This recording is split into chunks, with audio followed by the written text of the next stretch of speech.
Alright, so welcome back to our YouTube channel. Don't forget to like, subscribe if you're new.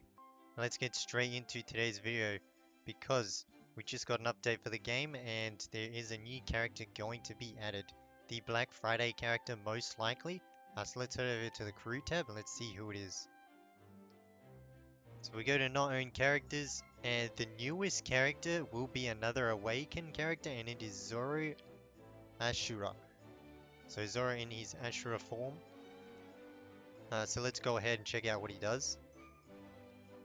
Alright, so obviously very high crew rating because he's an awake character. So going through his affinities or links or whatever you want to call them, you're going to need Zoro, the other two Zoros in the game. And then the second one, you're going to need Nika Luffy and Young Whitebeard. And then the third one, you're going to need Douglas Bullet and Summer Hancock Summer Swimsuit. So that's his three affinities, not that hard to be honest. Only Nika Luffy's the hardest for new players, but obviously we have all the characters in the game, so we have all the affinities. Also, one big thing, with his ring and necklaces, he actually needs Awakened Devil Fruits and Peerless Huckies. So it looks like it's the same as Nika Luffy's, which is really good, so they both use the same, but this will be very hard to upgrade. And let's just quickly check his fighting spirit. So his fighting spirit is an awakened fighting spirit. It is not one of the 4 curse seals. So it's just like a Marco's or SD's laws. Doesn't count as one of the 4 curse seals. So keep that in mind if you're going to be running this guy on Nika Luffy's team. But in all gameplays, the crew's HP is increased by 10,000 points. This will be much higher.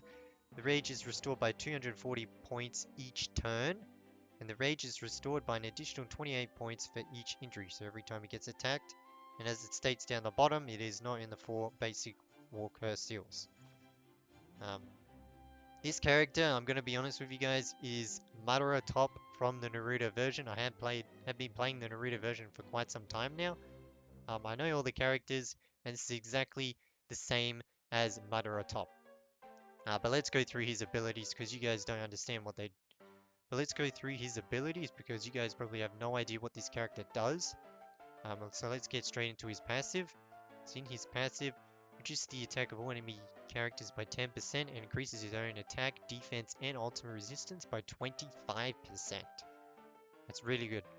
When entering the battlefield, he is immune to all control effects for 2 turns. Absolutely amazing.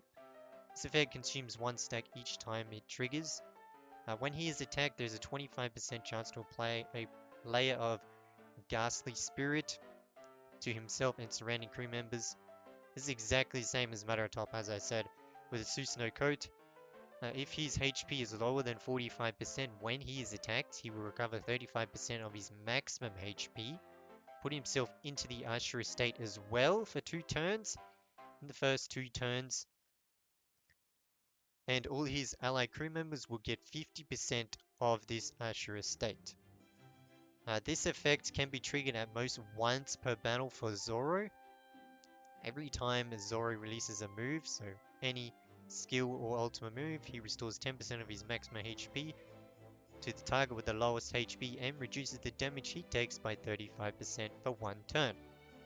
After death, revive before the next action, which is absolutely amazing, recovers 65% of his own HP and rage, triggered only once per battle. So I'm assuming at potential 2 this will be 100%. I can check on Naruto what his potential levels are myself. But yeah, absolutely amazing. This guy will be absolutely amazing character. A much needed character we needed in the meta on One Piece because the meta on One Piece is absolute trash. You can't run half the characters if they don't have a revive or invincibility late game. So this guy will be absolutely amazing. But let's get into his basic skill. So he does 170% plus 15 points of damage to the enemy and increases his own crit resistance rate and control immunity rate by 30%. Deal additional tree damage of 5% of the enemy's maximum HP to the target with the lowest HP. Expand the field of deterrence in his own field. The crew around him gains 30% crit resistance and control immunity rate. That's basically what that's meaning. Every time Zoro releases a small skill, increases the rage of random allied crew member by 200 points and absorbs 200 points of rage from the target for his own use. Absolutely amazing. So just boosting up the defensive stats, so crew resistance, control immunity for your crew. Very good there. He seems like a very tanky character. But let's go over his ultimate ability. Increases his damage and damage resistance and block strength by 25%. Increases himself and the crew members around him by 15% small skill damage, ultimate damage, and 25% ultimate resistance for 2 turns. That's absolutely amazing. Then he deals 160% plus 25 points of damage to all enemies, reducing the target's crit rate and crit strength by 35% for 1 turn.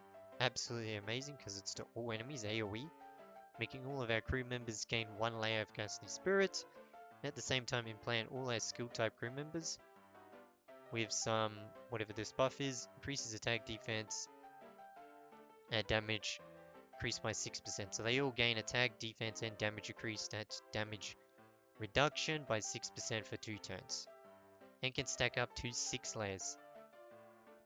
When the number of ultimate skills released is odd, dispels the debuffs of 3 random ally crew members. When the number of ultimate skills is released is an even number, dispels the buffs of 2 random enemy crew members. I feel like the odd one is much better. But yeah, this is absolutely amazing. It just makes your team even more tanky. So he's an amazing support for your team, and he can be run on any team in the game. But let's go over his last 2 passives. So his 5-star passive, damage reduction, damage bonus. Increased by 5%, crew members' general passive skill takes less damage from enemies and 5% damage resistance. Now the biggest thing about this character is the 6-star passive. Because Ghastly Spirit, and I'm not even going to bother trying to say this. So Ghastly Spirit means the maximum damage received at a single time does not exceed 20% maximum HP and cannot be dispelled. Absolutely massive. Insanely OP broken. It means your characters cannot take more than 20% capped damage per attack. Absolutely amazing if they have Ghastly Spirit. This effect triggers the ASURA effect, which increases the damage reduction of Divine Beasts by 80% and the damage received by Generals by 80%. I'm not exactly sure what this one means, but this one means you take 80% less damage from Sea Kings. I know this because I've seen what Madara Top does on the Naruto version. Also, this effect, attack, defense, damage increase, and reduction effect are fully improved. So I'm not exactly sure what that means. After this video, I'm going to go on the Naruto version and check exactly what Madara Top does. So I know exactly what the character does, just to refresh my memory. But this guy, he's going to be completely top tier. You 100% going to need him on Arena. You want him on all your teams. Everyone will want this character. He's completely OP, broken, makes your team take barely any damage, 20% cap damage, 80% less damage from Sea Kings if he's 6-star. So obviously you want to try and get him 6-star, but even 4-star he'll be absolutely amazing. And what the Naruto people do is they run him and Nick Luffy on the same team. And yeah, they're just a top tier team in the entire game. So I really hope you guys enjoyed the rundown of the new ZORO Awakened skills. He should be coming out on the 25th on Black Friday. And yeah, hope to see you guys in the next video.